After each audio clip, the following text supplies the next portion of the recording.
Selamat pagi bagi kita semua. Pada saat ini kita kembali belajar ekonomi tentang produksi. Tujuan pembelajaran saat ini adalah mengidentifikasi produksi sebagai kegiatan ekonomi. Pertama, pengertian produksi. Dalam pengertian sehari-hari, produksi sering diartikan sebagai tindakan menghasilkan barang-barang. Setiap berbicara produksi, di dalam pikiran kita akan terbayang sebuah perusahaan yang besar, misalnya perusahaan mobil, komputer, dan lain sebagainya. Dalam ilmu ekonomi, pengertian produksi tidak hanya sekedar menghasilkan barang-barang, tetapi jauh lebih luas dari konteks tersebut. Contohnya, memecahkan batu kali menjadi pecahan-pecahan batu yang lebih kecil sehingga bisa dipergunakan untuk membuat jalan raya juga termasuk kegiatan produksi. Yang kedua, tujuan kegiatan produksi. Secara umum, tujuan kegiatan produksi adalah untuk memenuhi kebutuhan manusia untuk mencapai kemakmuran.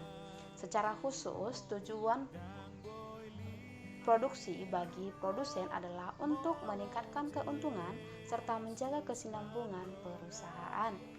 Yang ketiga, faktor-faktor produksi.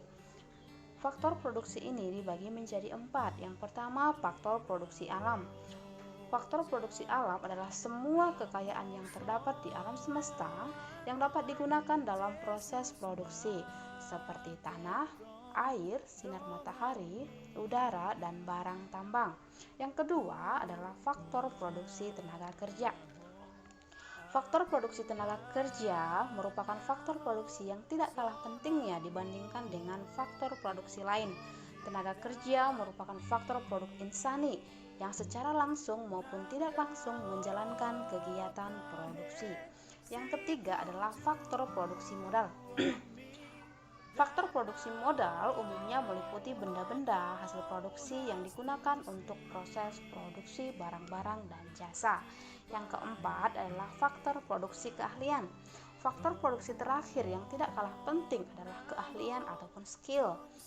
Sebanyak dan sebagus apapun faktor produksi alam, tenaga kerja, dan modal yang dipergunakan dalam proses produksi, jika tidak dikelola dengan baik, maka hasilnya tidak akan maksimal.